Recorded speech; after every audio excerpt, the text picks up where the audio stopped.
Hola, ¿qué tal? Buenas tardes. Bueno, pues bienvenidos a quienes nos acompañan esta tarde. Veo a varios estudiantes de la especialidad, diplomado y demás oferta académica de la universidad más allá de la licenciatura. Les damos la bienvenida.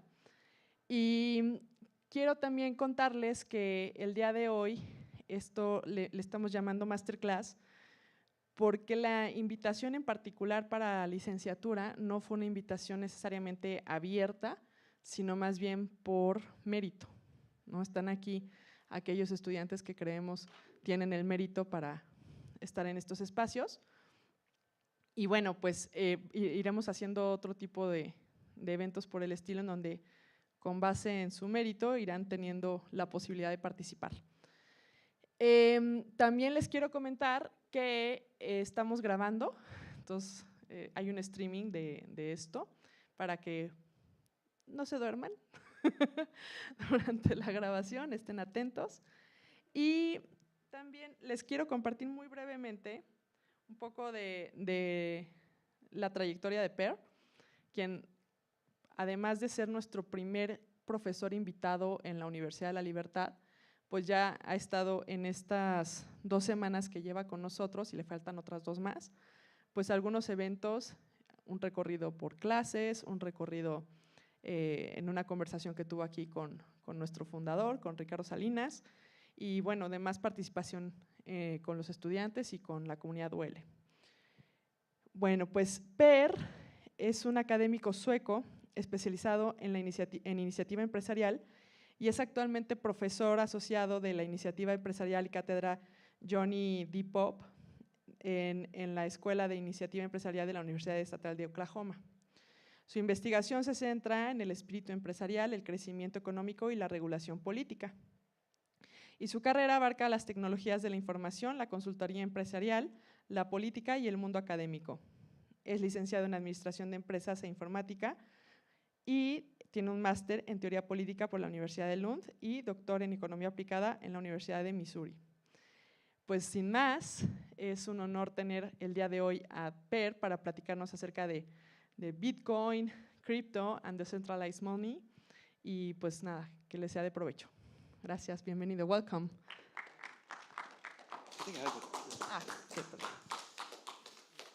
Thank you, Irma.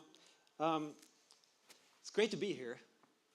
And if you're here because you are expecting advice on how to invest in crypto, this is not it. So sorry to disappoint, but this is going to be a lecture on Bitcoin, crypto, and decentralized money, but it's going to be from an economics perspective. So as an economist and as a professor of entrepreneurship, I'm going to tell you a little bit about what is money, where does money come from, how do we categorize Bitcoin, crypto, and what is the future of crypto versus maybe the central bank and the fiat currencies and so forth. So I'm going to start from the very beginning. There we go. With the evolution of money. What the heck is money? And the question might sound a little weird because we all know what money is, except that maybe we don't. And where did it come from? Well, we need a conceptual model, a theory of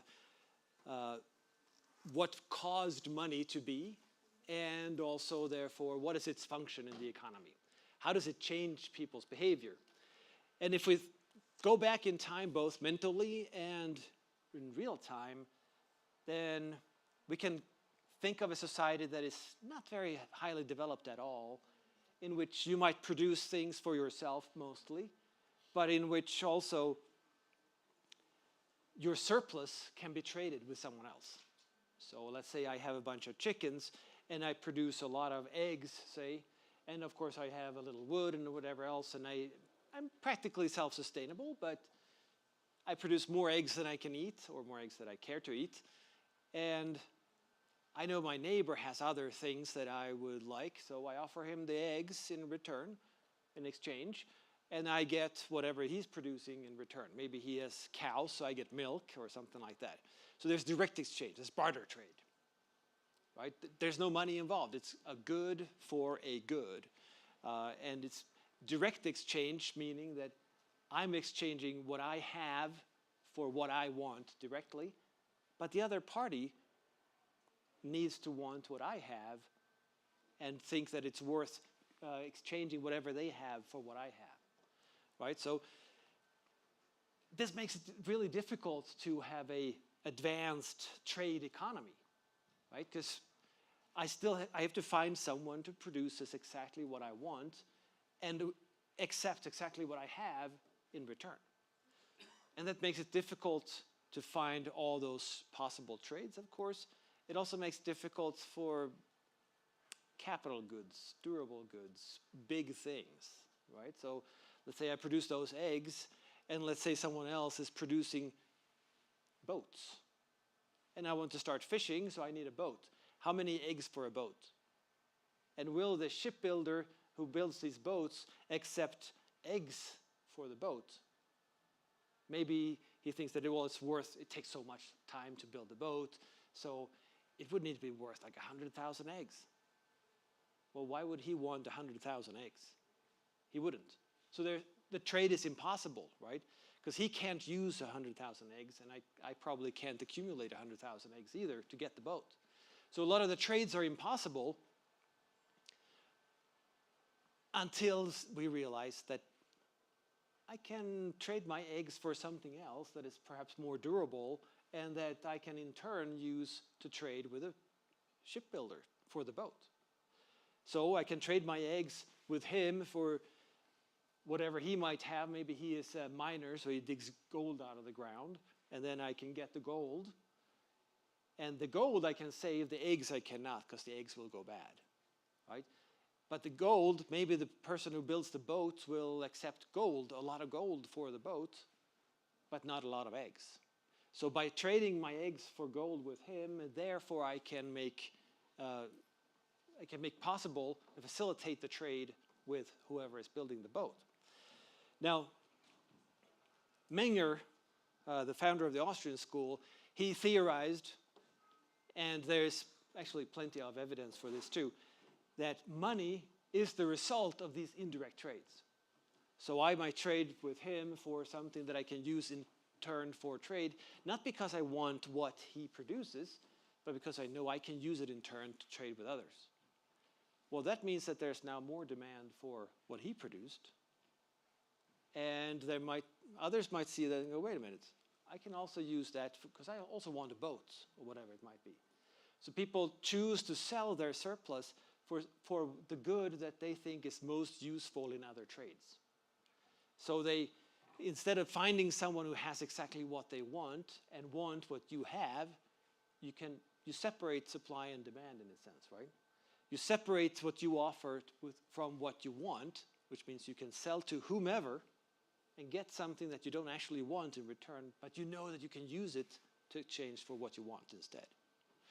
And this indirect trade then, this causes some good to become a standard, that everybody sells everything they produce against this standard, whether it's gold or it's cattle or it's seashells or whatever it might be. A lot of things have been used as money in history, but this becomes a standard. Everybody uses it, and then you can also compare prices. So suddenly you can say, well, everybody's trading for gold, pieces of gold, and this guy will sell me a boat for, I have no idea, 1,000 ounces of gold, and an egg is just a fraction of an ounce. Well, then I can compare which is worth more to me. So suddenly I can compare the value I get from a certain amount of gold that I have acquired, which you couldn't before, because then I traded my eggs for his seashells, and I traded my eggs for this loaf of bread, and you can't really compare all those things. You're trading with so many bases, based on so many different goods, and every exchange is different. Suddenly, when there is a standard good that everybody's comparing with and everybody's using, that's a money, right? So you can see that I put the barter myth on the screen. And this is a common critique of this argument, namely that there never was a big barter economy. So how can you say that it started with barter and then money emerged from people's trades?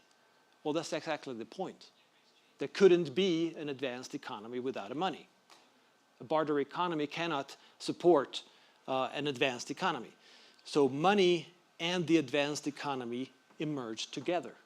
Because money emerged, people were able to invest in longer production processes, more advanced production processes, invest in capital goods, produce bigger things that take more time and effort to produce, to pay people wages, things like that. So the division of labor, specialization, the advanced economy is a result of money. Okay, so I already covered this. The market is based on having a money that you trade everything for. So you sell whatever it is that you're producing into the economy, and you get money in return, and the money has a purchasing power, and you use that to buy other things. We know this, of course. We're all used to money. So this is not really a surprise at all. And money usually has certain qualities, such as it's a storage of value. It doesn't lose value very quickly. It can be used for a long time. It's durable and all these other things too. But what makes it a money is that it is a commonly used medium of exchange. And typically, throughout history, it's been a good itself.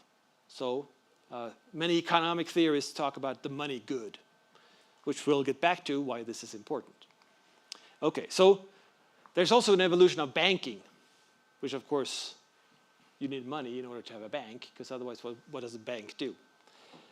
Well, in the beginning, there were two types of different kinds of banks. Some were basically warehouses where you took your money or whatever it was of worth to the bank, which could be a blacksmith or whoever, and they gave you a receipt back, and then you took the receipt back to them and you got your stuff back. You paid them a fee for it because they kept your value safe. The other kind was the loan bank, in which usually a rich guy, could be a rich girl, but usually a guy, makes their money, their wealth available to many other people as a loan. So if I'm a billionaire, then I can offer my money to others who want to start businesses, and they will have to pay me back after a certain amount of time, and interest. So those were two different types of banks that existed in the beginning, and if you go back to Roman law and so forth, they established that those are separate types of businesses. Warehousing and sort of investment banking are different kinds of things, and they shouldn't be mixed either. Later, we have a free banking system in which we're not dealing with gold and that sort of thing anymore, but instead we have banks issuing their receipts, and the receipts are traded as though it's money in the economy. So I go to my bank, I deposit whatever valuable I have, my gold, my silver, and so forth. I get receipts back. I use the receipts. It's easier to carry and easier to deal with. To buy something from someone else, they get the receipt, and they can go to my bank and get the gold, or they can go to their bank and get gold, and so forth. These banks issued their own currency. So if you look at the United States, for instance, 150 years ago or so, the dollars looked different depending on which bank issued them, right? Because they were receipts, they were claims to the actual money that was in the vault in the bank. So the receipts were, of course, tied to the bank because the gold was in that bank and not the other one. This caused, unfortunately, fractional reserve banking when the banks realized that I have a bunch of gold here. I printed receipts, but I can print more receipts because no one is asking for all the gold all the time. So I can just print more receipts and use the receipts myself and buy stuff for free, right? Because no one is going to come back and ask for all the gold with all the receipts at once. So I am at liberty to produce more receipts. Easy enough, and a good incentive because it makes me richer. I can buy stuff for free. So that happened a lot. Of course, if I do that too much, that might cause a bank run, because then some people go, why are there so many receipts from this bank? Can we really trust this guy? And if not, maybe people will try to go very quickly to get their gold back and put it in another bank or put it under the bed or something like that. And if I have then issued too many receipts, I can't pay people back the gold that they have a claim to. And then I am bankrupt. And I will have to stop my business, probably sell my stuff, and try to pay people back. And this could be discovered through these bank runs when customers go to the bank and claim their gold back, or through a clearinghouse, which is sort of a third party that the banks go to in order to not deal with all the other banks, right? So if we have 1,000 different banks and they all issue receipts and their customers trade with each other, all of them are going to have 1,000 different types of receipts. So they would have to call all the other banks and deal with, okay, I have this many of your receipts, how many of my receipts do you have? And then try to clear this out.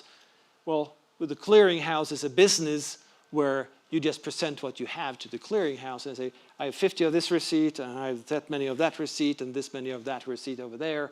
And then the clearinghouse says, okay, so they have this many of your receipts, and then you can just clear it out, and the net will be transferred. Because otherwise, I will have to contact each bank, ship them the gold for the receipts. They ship me the gold for the receipts, and back and forth with all of them. But with a clearinghouse, I can figure out quickly what is the net that I have to pay into the banking system at large or to other banks. Okay? Then, in terms of this quick history and of the evolution of banking, we have fiat banking, which is based on a type of money that is not backed by anything. So far, we've talked about the money as a good, which is throughout history, it's typically gold or silver. But under fiat standard, which most countries have today, there's nothing backing the money. So the dollar or peso bills that you have, you go to the bank and say, this is a receipt, I want my gold. Well, they're probably not going to know what you're talking about. But if they do, they're going to laugh at you. Because there is no gold, you have the right to just the receipt, right? That's all there is. So we're just trading with the paper, or even worse, just with digital amounts, right? And in this system, we typically have a central bank at the core, which is the bank for banks, where banks go to get their cash, and there's a lot going on in that system. Now, in order to make sense of all of this, we need to not only know what money is, but try to categorize what different types of money are there, and how do we distinguish between them. And Ludwig von Mises did this fairly recently, 1912. So yes, it's been a while. But the money typology still holds, I think. And we'll get back to Bitcoin and we'll see if it actually does, or if we need to elaborate on this a little bit. But in this typology, he said that the concept of money is one thing, right? But typically in these systems, we have money in the narrower sense, which is the actual money. So if you think a gold standard, where gold is the money, then money in the narrower sense can be the gold coins themselves, okay? And the gold bars, the gold, which is exactly what you have down here, right? The precious metals down in the corner. So the money in the narrower sense is the money itself. But there's also money substitutes, and those are the receipts that we talked about. So they are used as money because they're claims to money, but they're not money itself. So during the gold standard, you put the gold in the bank, you got the receipt, and then you traded with the receipts. Well, everybody trusted the receipts because the receipts, you could just go to the bank and get the gold whenever you wanted to. So they're the same, right? It doesn't matter if you have the gold coin or the receipt for a gold coin. It's exactly the same thing, right? So money substitutes are those receipts, and they're used just as money. Of course, there are subcategories as well. So we already mentioned gold, which is a commodity itself. Well, a real money can also be a credit money, and it can be a fiat money, which just means that it's by decree. So the government has just said that you are going to use this as money or else. And whether you like it or not, that is money. So government's going to force you to use it, and it could be notes, it could be deposits or coins or what have you. But it's still the money itself, right? So the peso bill is money itself. It doesn't have to be backed by anything. For money substitutes, there can be different kinds too. Money certificates, which are certificates of actual money, like the receipts, or fiduciary media, which is the additional receipts that you've printed. So if I have printed 100 receipts and I have 100 gold coins in my vault, and I print one more receipt, that one more receipt is fiduciary media, because it's going to be treated just like all the others. No one can tell which receipt is not backed, right? But it's not backed, so it's based on trust. That's what fiduciary means, right? So it's just based on trust that this is just like all the other receipts. And of course, this happened a lot today. We're on the fiat standard where the government just tells us what money is, and we use that. Fiduciary media is a result of fractional reserve banking, where the bank holds a certain fraction of the actual money and prints a bunch of receipts. So maybe they hold 1 million gold coins, but they have 100 million receipts for gold coins. So then you have a fractional reserve. You only have 1% of the actual receipts, right? That means that among the receipts, 1% are money certificates, 99% are fiduciary media. But you can't tell the difference, so you're going to treat them as the same anyway. Okay, so now we get to the crypto era, where we're no longer on a gold standard. This is a potential competitor of fiat currency and the state's money. And this could potentially mess up banking, or at least it could happen, right? Okay, so what about crypto? Well, Bitcoin has a certain value proposition, and the value proposition is simple. It's a limited supply, so no one can create more, which solves the problem of fractional reserve banking, right? It solves the problem with fiduciary media in the sense that if Bitcoin is the money, and you trade with the Bitcoin, well, then you don't have these additional receipts, right? So the Bitcoin is a Bitcoin is a Bitcoin and nothing more. It's much like a gold coin in that sense, right? So hence the ironic gold coin with the Bitcoin logo on it, right? So it's scarce. There can only be 21 million Bitcoins in the world and nothing more, and I think we're going to reach it around the year 2040 or something like that, or whatever it is. It's decentralized, so no one controls it. But of course, if you have a money system that someone controls centrally, they're going to be able to exploit it, right? But if you push this power down and have plenty of redundant sources and no one controls it, but you all control it together, not necessarily by voting as in a democracy, but it's decentralized and dispersed, distributed. And it's secure because it's based on cryptography. So for as long as cryptography and encryption works, Bitcoin is going to work. Okay, so now let's go through a little bit what Bitcoin, how it works.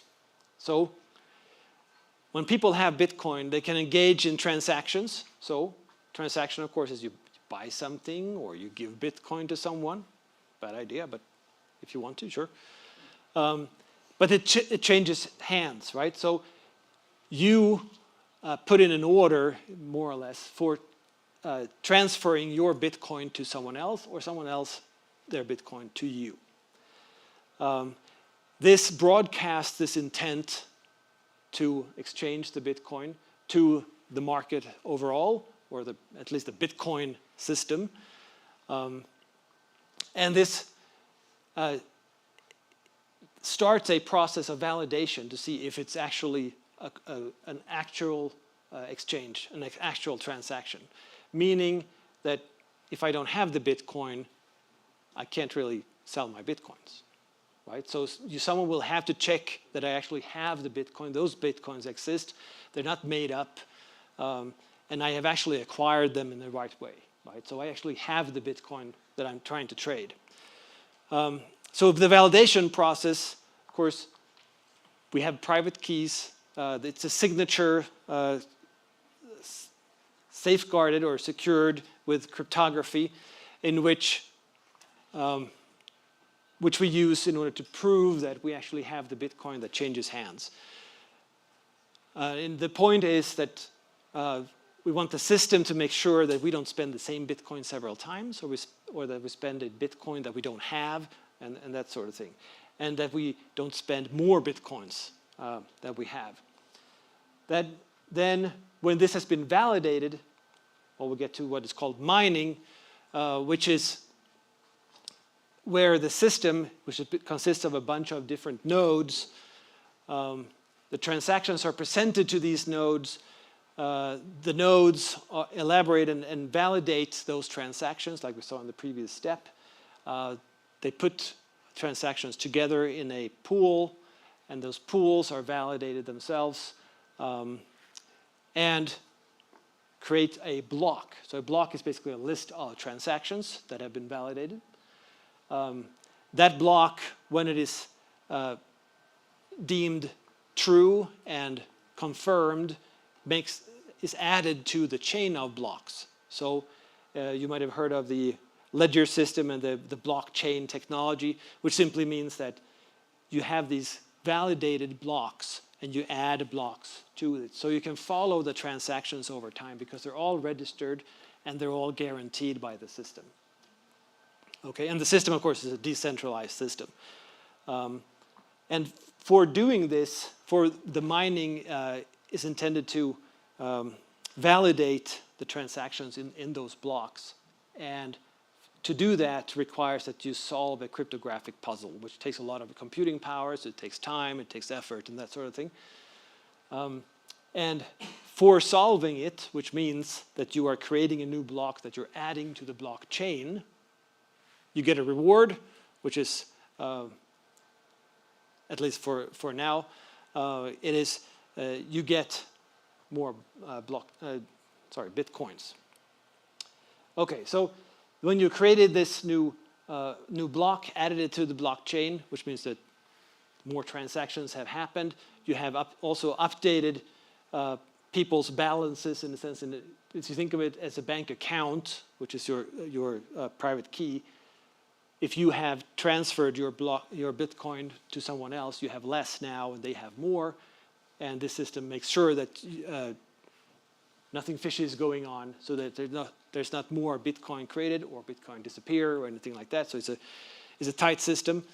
And people keep this in what is referred to as wallets. Now, the question with Bitcoin and any kind of crypto, there are plenty of different technologies, of course. Blockchain is not only Bitcoin either, but can be used for a lot of different things.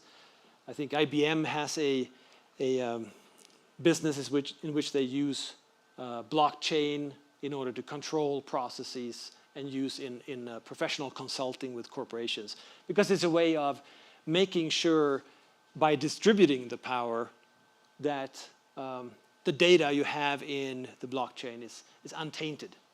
So you can use it for patient data, for instance, in hospitals. If you have just enough nodes, you can distribute that and make sure that no one tampers with it, which is the point. The problem, of course, is that you need enough dispersion in order to make sure that the system is maintained. So how does Bitcoin fit with what we talked about in terms of money and banking? What kind of money is it? Is it a money at all? And how can it be a money? And in that case, what type of money is it? So we're back here, right? Where do we fit Bitcoin in? And this has been a big debate, especially online. Is Bitcoin money? And for whom? And in that case, what kind of money is it? And would you say that it's money in the narrower sense or money in the broader sense, that is, money substitutes? Any ideas? Well, we're not using Bitcoin as money, yes? As a money substitute? As a money substitute, okay. So that's one answer, right?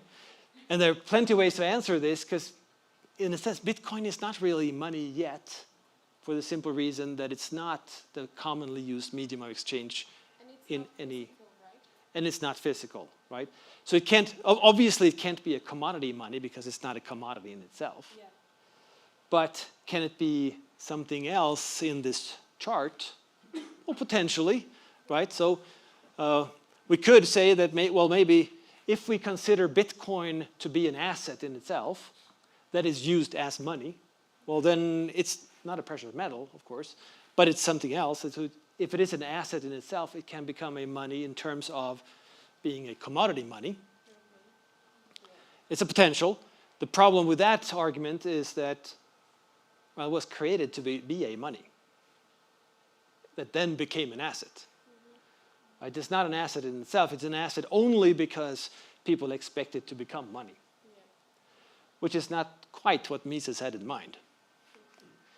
Of course, you can't really blame him for not talking about blockchain technology in 1912, but still. Okay, so you can also put it as a money certificate, as a token, right? Because if it represents, and in a sense you can say that a Bitcoin represents, what is it now, $70,000, $80,000, $90,000, right? 85? Okay, there you go. 85.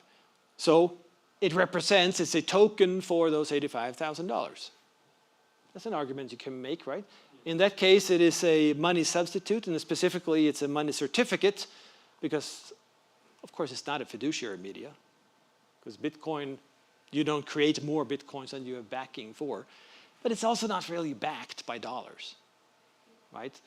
It only has a dollar value because the dollar is money itself. So, and you can claim that, well, it's money substitutes in general, and not necessarily in any of those subcategories. And exactly where it fits, I can't tell you because that debate has not been concluded. Okay, so we don't really know. And of course, the problem is also that Bitcoin is not money yet. So how can we put it in this chart as a money if it's not yet money? In some limited circles of people, yes, it does function as money because people use it as money. So among Bitcoiners themselves, they use Bitcoin perhaps in all their transactions, unless they're hodlers and just hold on to them for dear life. But there are ways of using Bitcoin as money, but it's not as widely available in most situations as what is the real money, the fiat money. Okay, so this takes us to where does Bitcoin fit, assuming it can become money and that it is on its way of becoming money. Where does that fit today? Because in basically every country we have a fiat money where the state has just determined that this is the money because we want to be able to print it and create wealth for ourselves. And you better use it or else. Well, Hayek, another famous Austrian, he wrote about the denationalization of money, and he said that what we need to do is transition from the state's controlled central money to instead have a market for different monies, several different ones, right? So they're not all based on a certain currency or anything like that, but instead they're different types of money, and we can choose whichever one we use. Just like with clothes or food or cars or whatever else, we just choose whichever fits our purposes best, right? So there are certain features of his plan that are of importance here, and it's decentralization. The problem is that with centralized currency, like we already talked about, it creates enormous incentives to exploit the currency, to misuse it, fraudulently or not, but it's going to, since you control it, you can just create more. And you can make sure that your enemies don't get it and whatever else, right? So this is a problem. So by decentralizing, much like in the blockchain technology, you don't have one point of failure. You have plenty of different redundant nodes that all say the same thing, so that if someone wants to control the system, they take over a couple of nodes, and that doesn't matter. Because all the rest, they tell the truth, right? So that's one of the arguments for it. It's also competition. And of course, we know the competition in the marketplace, well, that's why entrepreneurs create new types of goods and try to innovate and create more value and try to outdo each other and that sort of thing. Why shouldn't that be the case for money too? Of course it should, right? So money can be much better than it is.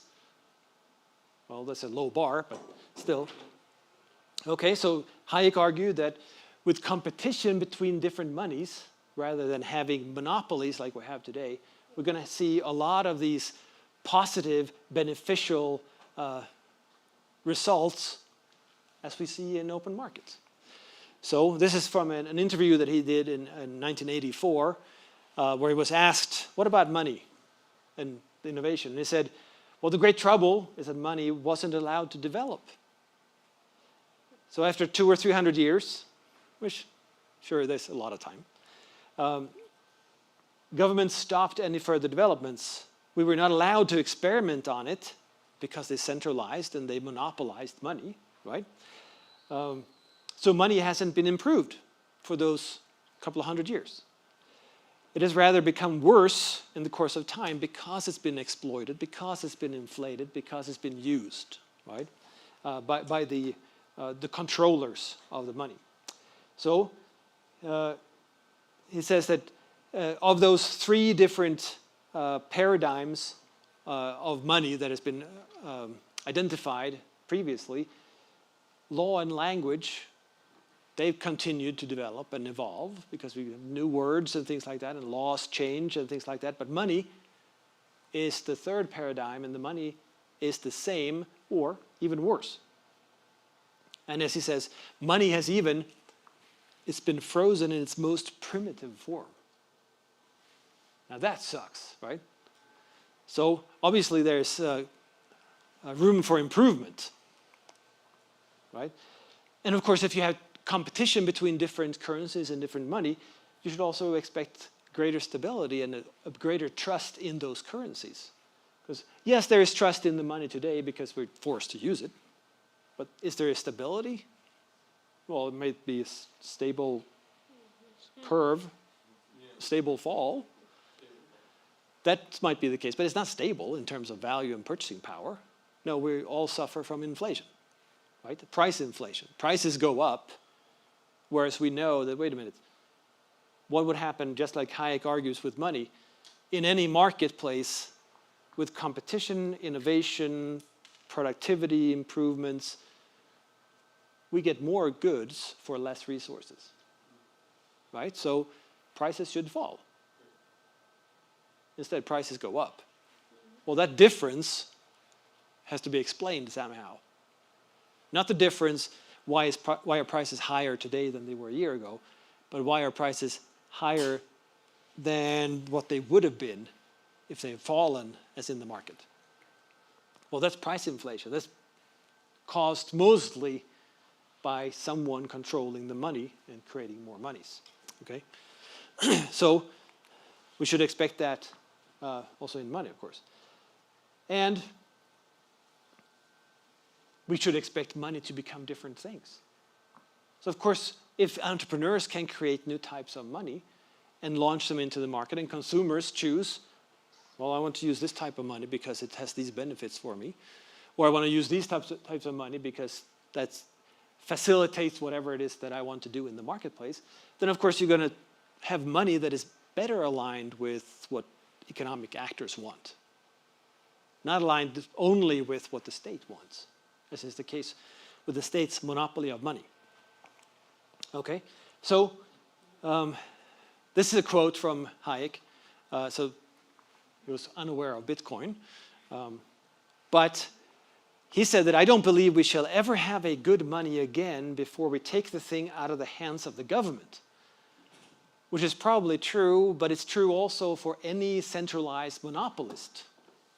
Right? The government might be the worst monopolist, but any money monopoly means that the monopolist can use it and exploit it. And with money, well, with any transaction, money is half of the transaction, right?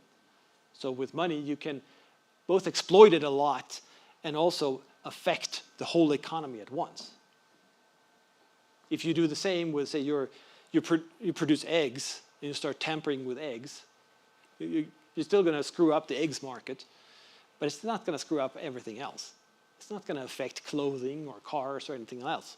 But money is in every transaction. So if you screw that up, well, you screw up a lot, the whole economy. But Hayek also notes that we cannot take power over the money violently. There can be no money revolution or anything like that. Well, there's hyperinflation, but it's going to be replaced by something else. Instead, government's money has to be outcompeted.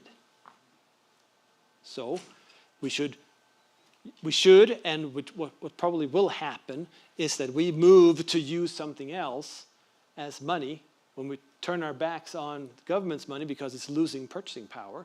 So we use something else, like Bitcoin or any type of currency or cryptocurrency. Then the more people do that, the more it's going to gain the function of money. And that's a money that is not controlled at all by the government, and it doesn't have a monopoly. And therefore, it's sounder. And this is going to happen, even though Hayek doesn't really say that.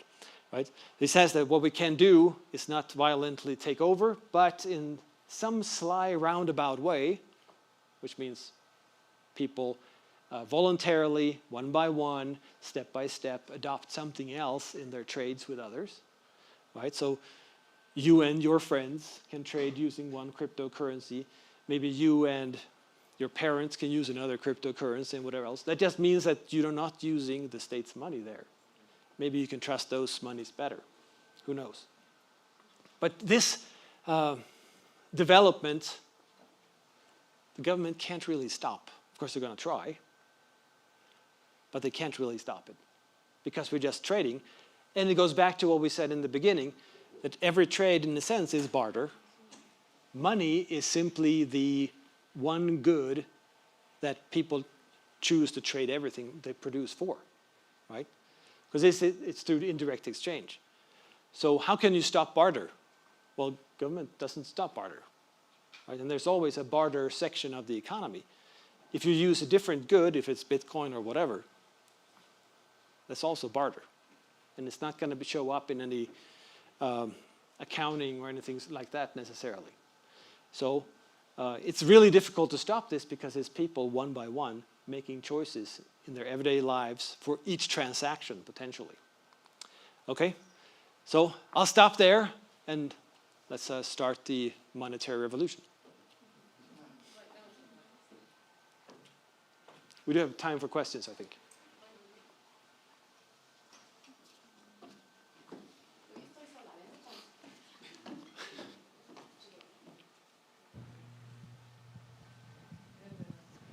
Hi, Per.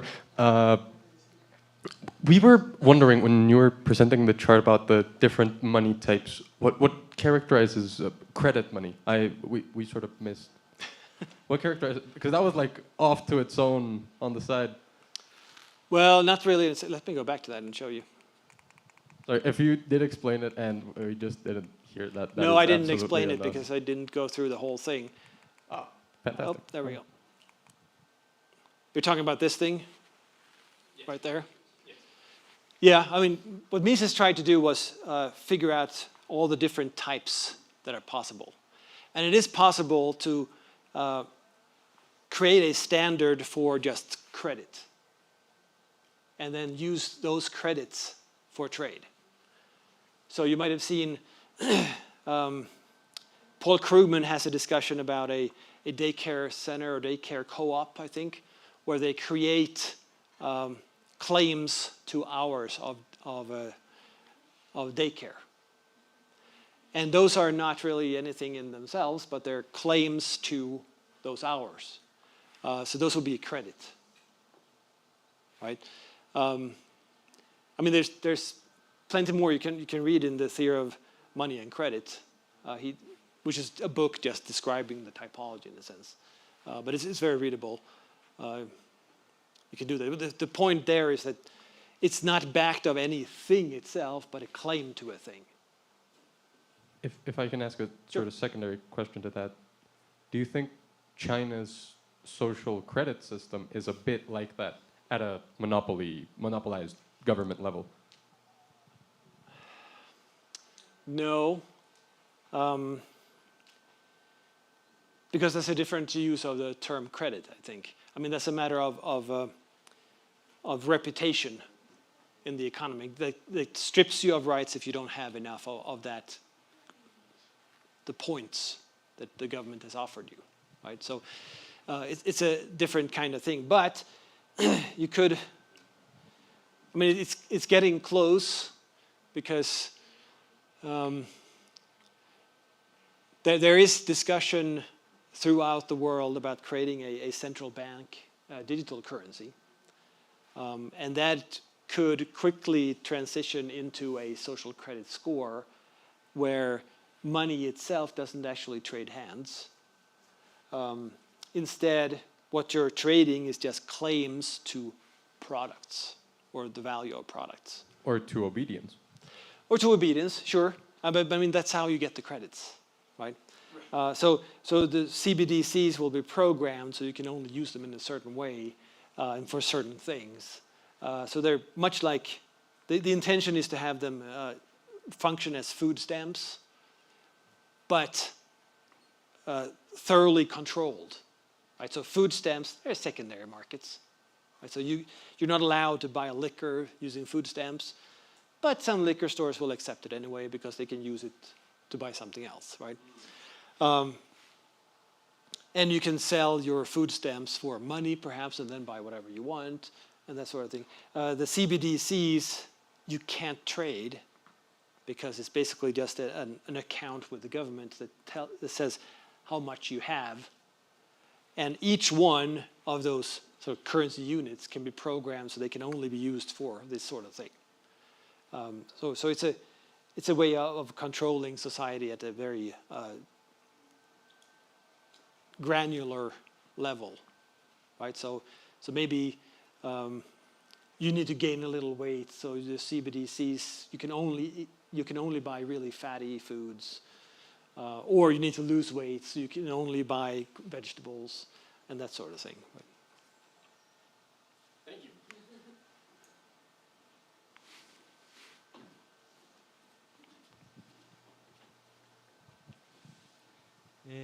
What do you think is expected about Bitcoin when it reaches the 21 million limit? Good question. Not sure. I mean, I guess the hope is that then it's going to be world money anyway. Right? Or do you mean the whole validation and the mining process and that sort of thing? Mostly about the people perspective about Bitcoin. How will it affect the dynamic with Bitcoin? Like right now, it's a method to gain like centralized money. But do you think it will become a money itself? It can, definitely. I mean, it's well on its way, and in certain situations, it functions as money, right? So it's not impossible. I would say, and this is perhaps a little provocative, but I would say that what is holding Bitcoin back is too little innovation. And what I mean by that is not that it's not innovative, because it's very innovative. But it needs to be innovative in the sense that it provides more value to regular users. Right? So the problem that Bitcoin is struggling with, but it's very successful too, but struggling with becoming accepted as a medium of exchange for everyone. So it makes it simple for your grandma to use Bitcoin, and simple for a kid to use it as well, and whoever else. And that you can use it everywhere. I mean, that's what is keeping it from becoming a money. Thanks. I want to know your opinion of how could be the path of a country to the anarcho-capitalism, and once there, what could be the incentive for the powerful people to retake the power or to violate the private property of the weaker ones? Okay, so how do we get to anarchy? So I think that in general there are two theories. One is you wait for the state to implode, and then you make sure not to create another state, hoping that people will not want one, right? The other theory is to smash the state yourself through violent revolution. I think both are very optimistic, right? So I think wherever a state has failed, there's a lot of demand for a new state to just solve things, right? Whenever there's chaos, people look back at whatever seemed to function before. So I mean, you have people in Russia longing for the Soviet Union because it was more orderly back then. It was orderly, but also super poor, but they don't really care. To me, the best method or strategy for getting rid of the state and establishing a free society is agorism or counter-economics, which is simply turning your back on the state. So this is what Sam Edward Konkin, or SEC3 as it's called sometimes, proposed, which is basically that, well, as a libertarian, if you don't believe in the state, you actually believe the state is obnoxious and evil, you should remove as much as possible of your own activity from the sphere of the state, right? So conduct your own business with others without involving the state. Don't report to the tax authority everything you earn. Don't follow rules and regulations unless you agree with those specific rules and regulations. Make up your own institutions.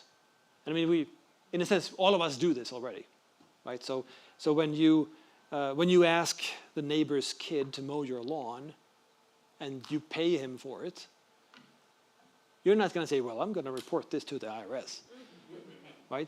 No one does that. And the same thing, in any neighborhood, you exchange services. So I fix your car, and then you paint my fence, or whatever else, right? Those are services that should be reported to the tax authority, but they're not. So counter-economics means simply that you do more and more of that, and less in the sort of white or regulated economy. So you transition more and more to where you get to keep the full fruits of your labor. And of course, whoever you trade with does the same. So you become wealthier because you don't pay all these taxes. And you set an example for others to do the same thing. And what happens when you and a neighbor disagree on something? Well, usually you can call the cops, but if it's not obvious or if it's an agreement you had from before, you ask another neighbor who you both trust. Like, could you help solve this problem, right? So you have a little bit of a community. Well, that's establishing a sort of justice system, a court, if you will, right? So agorism will lead to people solving their own problems and creating their own institutions, which would be free, voluntary, market-based institutions. And this, of course, has several different effects. One is you starve the beast, so you don't pay taxes as much as before, right? So the government gets less income. The government gets less legitimacy because you're not relying on the state to solve the problems anymore. And you keep more of your own money, so you get wealthier and richer, and you set an example for others to do the same. So that, to me, is the most reasonable strategy because all the things align in the same direction. Thank you. And I have another question. Sure. After all the Bitcoin have been mined, what will be the reward for the miners and the people that are encrypting the blockchains? Say it again. After all the Bitcoin have been mined, what will be the reward for the miners? Good question. But there are plenty of things other than money to be rewarded with, right? I'm not sure how the Bitcoin system is set up to handle that, to be honest. But someone must have thought of it, right? But there could be reputation effects. There could be donations into the system. There could be just prestige in general. There could be a lot of different ways to solve this problem. Thank you.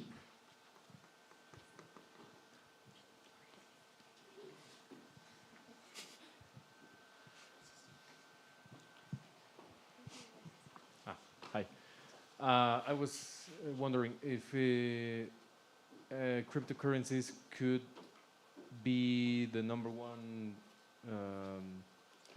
could substitute other currencies, and if it does, what benefits, or could that be, could that solve the problem, or could that make it easily for central banks and governments to centralize those types of cryptos? Well, it depends on which crypto it is, right? So if they can take it over and exploit it, if it's, I think we go back to this, anything that is not fiat or fiduciary, that doesn't allow for fiduciary media, is a problem for the government, right? Because they're living way beyond their means. So they're spending a whole lot more than they get in taxes. So the ability to create more money out of nothing is important. So if you have a cryptocurrency like Bitcoin where you can't create more, then you have to tax 100% of your spendings, which in the United States, for instance, is impossible. Right? You will have to cut back on the government size. Or you will have to have a tax rate of 99% or something. But people are not going to pay 99% in taxes. They're going to revolt, right? So it depends on the nature of the cryptocurrency. And any money that is not, does not have the feature of being able to create more, like the government money, that money is going to gain purchasing power over time. Right? Because you produce more and more goods, but you don't produce more money, so the money can buy more goods. Which means, if you just sit on the money, I mean, you can save for retirement, doesn't necessitate that you invest it for returns. You can just take your salary and then you 10% put it in the mattress or in your electronic wallet or whatever, right? And then you have your future secured, because the value of this is going to increase, not the number of money, the currency, right? So if you save 100, it's going to be 100 in the future too. It's just that the 100 in the future is going to buy a whole lot more than the 100 now. The exact opposite of what we're used to, right? And government has a problem with that for two reasons. One is that they can't finance its own expansion, but it also creates independent citizens, right? So they don't have to become part of the system. They can turn their back on the system. If you just save a little bit, or someone in your family saved money, and you have that, well, the purchasing power is not going to fall, it's going to increase. So you can just say, screw this, I'm not part of this anymore. I'm going to buy what I need, but I'm not going to buy a lot, and then in the future I can buy even more, right? So you don't have to be part of the system anymore. And that's a threat, definitely.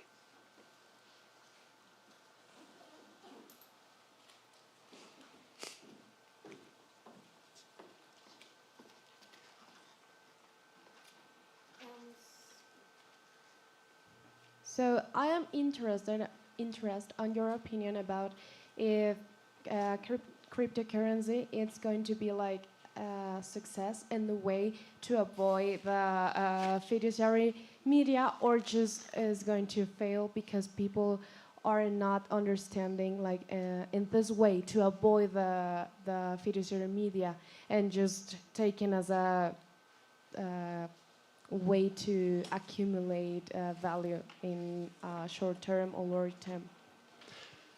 Right. So in a sense, the problem that Bitcoin is struggling with is that it's treated as an asset. It's not treated as a money by people in general. Can it take that role? Yes. Is it heading in that direction? Yes. Especially since it has so much value already, like we learned, 85,000 or so. It means that people can use just a fraction to buy things. Well, that's a transaction. The more transactions in Bitcoin, the more it's going to gain the function of money, right, and the role of money. Is it going to happen? Well, I think the states and central banks are going to fight it. Because imagine if, the states would have to borrow money or tax people in order to spend in a money that they can't create. That's a huge problem. So they don't want to do that. So they want to keep the money monopoly. So they're going to fight this until the last man, pretty much. But just like in the Hayek quote, I don't think they have a chance. Because when people choose to use something else as a medium of exchange, that's what we're talking about, right? It's barter. And it's decentralized. And it's between separate pairs of people, right? And you can't really stop that. What you can stop is, and what you can control is a centralized system. So decentralized system is much, much more difficult. What you can do is what the United States did with gold, and just prohibit people from owning gold. And back in the 30s when they tried this, people actually surrendered their gold. But I'm not sure today that people would actually surrender their crypto. So if the government would say that you're not allowed to own Bitcoin, and I mean they're trying to tax it and have you report it and everything like that, but they can't really know that you have it, except maybe look at the ledger and that sort of thing. But if they'd say, well, you have to surrender your Bitcoin to us, you can't have it anymore, but you can get dollars for it. People are not going to do that, not nearly as much as they surrendered the gold, because they don't trust it, right? So what the government can do is institute a currency, a government currency that is backed in Bitcoin, perhaps. And that's going to have the same problem as a fractional reserve gold currency. So are people going to fall for that? Maybe for a while. Is the government going to exploit that? Of course. And then that means that there's going to be less trust in it, because there's going to be less Bitcoin backing it up. I guess we'll see when and if they audit Fort Knox. Right? Is there any gold there? The government says there is. If there isn't, then whoops. Are we going to trust them next time? Probably not. It was something similar. What are your, like as economists, what are your ideas of the gold? Like the safest way to hold money during time for centuries? Like it will continue, for me, like it will continue like holding the value, but what are your insights or your idea or your opinion about? On how to do it? No, about gold. Well, I think you should hold some gold. I'm not sure how. I mean, of course, the safest is you have it in your own pocket and not with someone else. That might not be the most convenient, because it's easy to lose a gold coin in your pocket, right? And that's going to cost you a lot. I think that the gold market seems to be very corrupted too and distorted. So the market price for gold is based off of all these accounting data and statistics on how much gold there is everywhere. I've seen a lot of people speculate that there's nowhere near that much gold. Right? The question is this going to be discovered? If that is the case, if say Fort Knox and many other such places where they claim to have a lot of gold, if they're basically empty, then the gold price, of course, is going to shoot up because there's less gold than people thought. But in terms of, do you mean if there is a crisis, what type of money should you have? It's speculation, but I would say that anything that you think that others will accept in trade. Right? So if there is a crisis, there's going to be at least a period of only a barter economy. So people are going to go back, just like they do in hyperinflation. They turn their backs on money, and then they buy cans of goods or whatever the heck they can get their hands on. Not because they want canned goods, but because they can use the cans, because that's a real value, something real, tangible. Right? So you could buy, say, junk silver, which is older coins where part of the content is real silver, but it's mixed with other stuff. So if, an American quarter prior to 1964, for instance, has a certain amount of silver in it, depending on when it was minted. Well, people know, because it's public record, how much silver there is in these things. And silver is a precious metal, so having that means that you can probably trade with older coins if there is a crisis. Right? And the same thing, a gold coin is less useful because a gold coin, say if it's like 30 grams, a troy ounce, well, that's worth a ton of money. So you can't really go to the grocery store with a gold coin because you're going to buy half the store. Right? So if you just want to pick up a meal, well, then junk silver makes a whole lot more sense. Right? But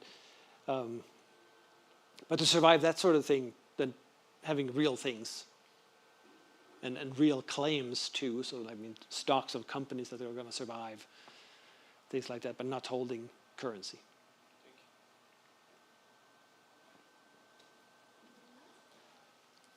Are there other questions?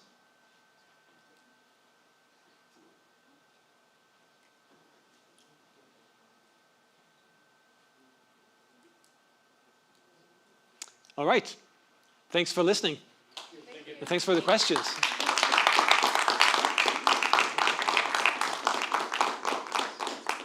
And thank you so much, Per, for this lecture.